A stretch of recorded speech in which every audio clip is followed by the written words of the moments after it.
So on page 9 in your workbook, we're going to look at 1, 3 through 7, and 9 through 13, and we're going to go over the vocabulary in section 1.5. So the first question says, name 2 acute vertical angles. So first of all, acute means less than 90. We did that in section 1.4. And vertical is maybe brand new to you. So over to the side, will you guys draw 2 lines that are intersecting? 2 intersecting lines. Just sketch that out to the side. And then I would like you to put a 1 and a 2 across from each other. Across from each other is going to be a set of vertical angles. So 1 and 2 are a set of vertical angles. They're called non-adjacent because they're not next to each other. Adjacent means next to, so non-adjacent means not next to each other. Okay, I'm going to make angles 3 and 4. 3 and 4 are also considered a vertical set of angles. They're formed by 2 intersecting lines, and they're across from each other. Some kids like to say opposite each other, which is fine, but they're not next to each other.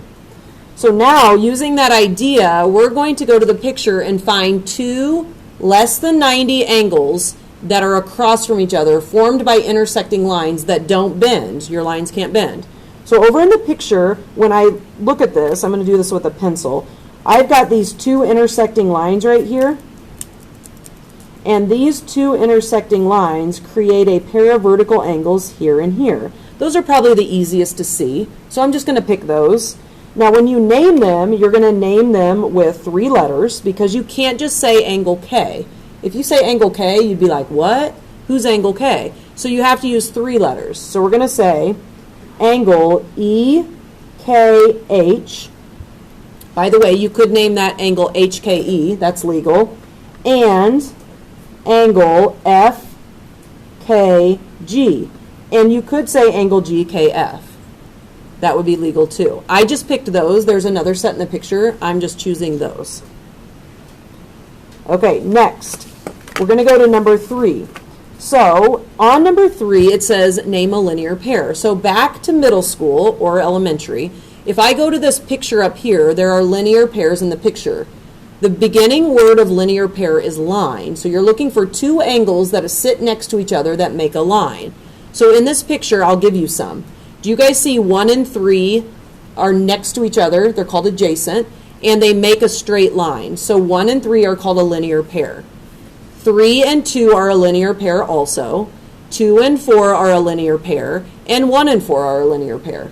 So a linear pair, if I sketch a linear pair out, it's going to look like 2 angles that share a ray and a vertex, and they're right next to each other and they make a line. So they're called adjacent because they're next to each other, and they're linear because together they're going to make a line.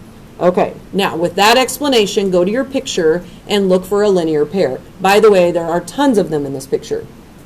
So I'm just going to highlight the pair that I'm going to use.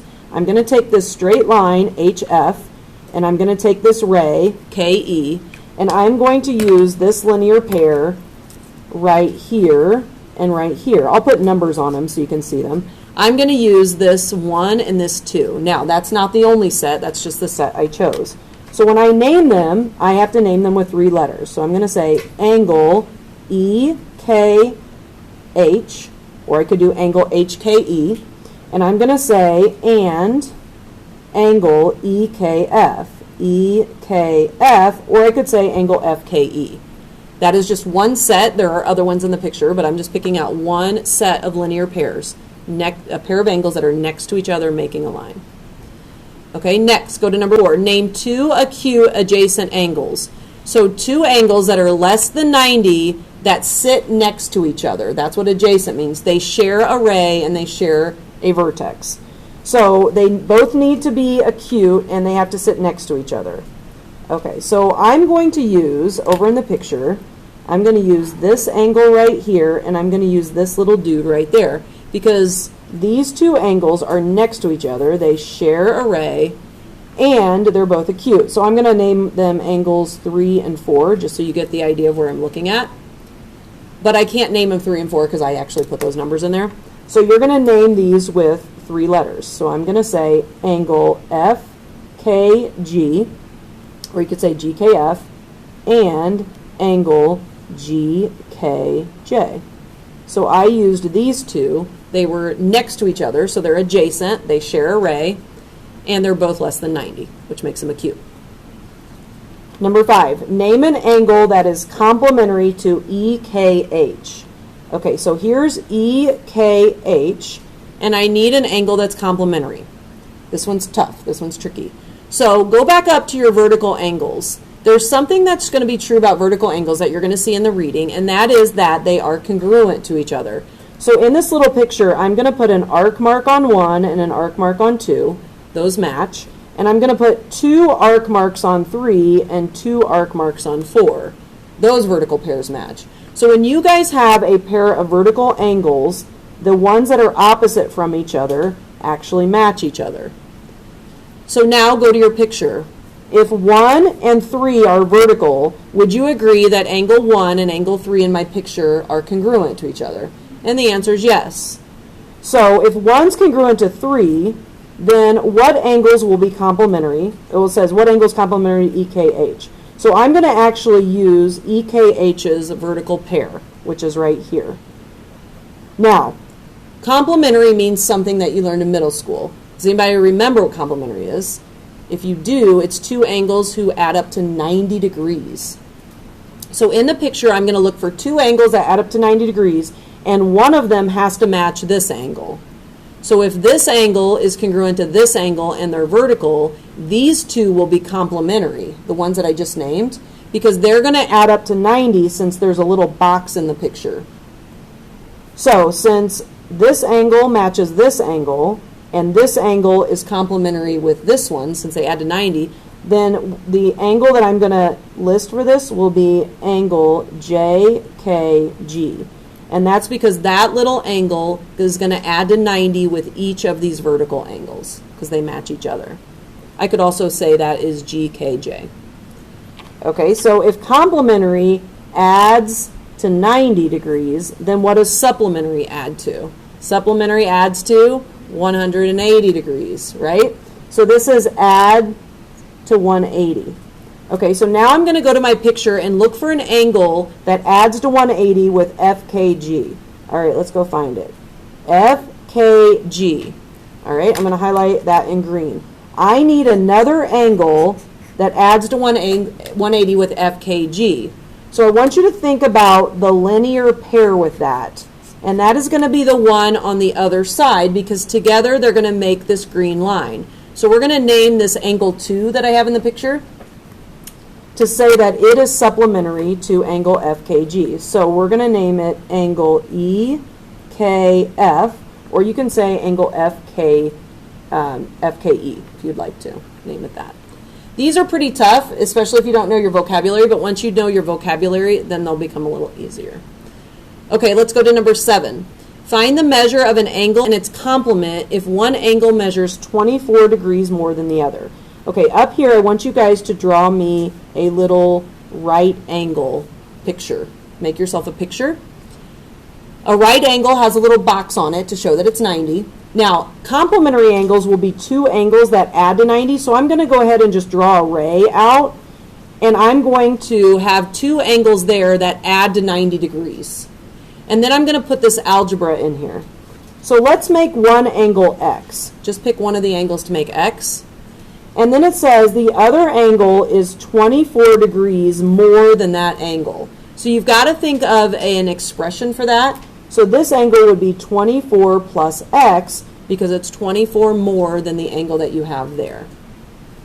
Now we know together that these 2 will equal 90 degrees. So we're going to make an equation, and they didn't give you much room, so we'll just make it, and I'll tell you what X will be. The 2 angles, 24 plus X, plus the other X, right, because I have an X there and an X there, all of that together will add to 90 degrees.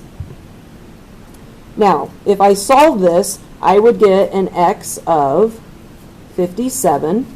That would be this angle right here. This would be the 57-degree angle. And that would make the smaller one 24 less than that, which would be 33 degrees.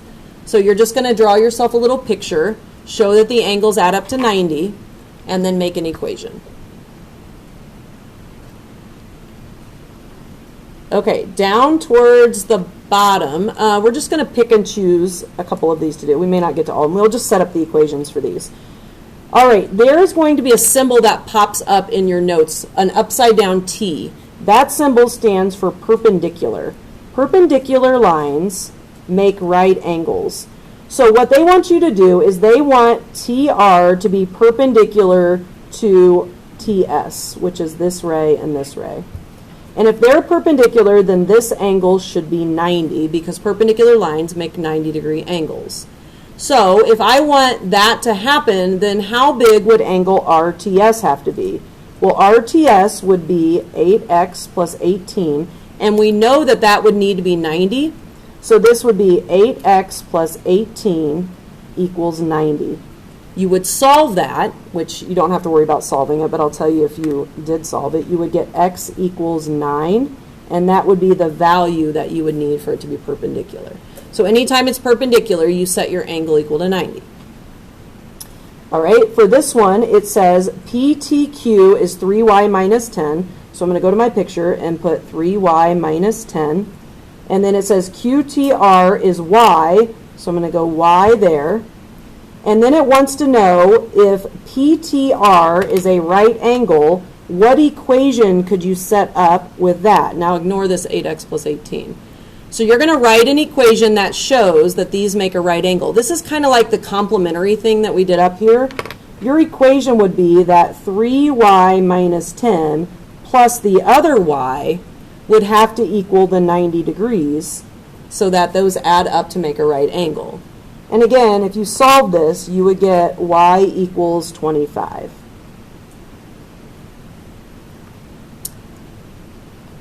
Okay, the last three questions are talking about assuming. You're going to see when you read your section, there are certain things you can assume in math and certain things that you can't. So we want to know, can you assume that WZU is a right angle? Go to your picture. Is there a box? Then you can say, yes, that's a right angle, because there is a box there. So if I have a right angle, it should have a box on it, and it is there. If it's not there, you'd have to say no. Can you assume that YZU and UZV are supplementary? Okay, so YZU is right here, and UZV is right here. Can you assume that those two yellow angles are supplementary? Well, they're making a straight line. They're a linear pair. And so you know if they make a straight line that they're going to add to 180. So you can say yes because they are a linear pair. And linear pairs have to add up to 180. There's no way a line wouldn't be 180. Okay, last question. Is VZU adjacent to YZX? Okay, we'll do these in green. VZU is, where are you? VZU is this guy right here. And YZX. Okay, they want to know if those green angles are adjacent. So you have to think what adjacent is. Adjacent means you share a ray.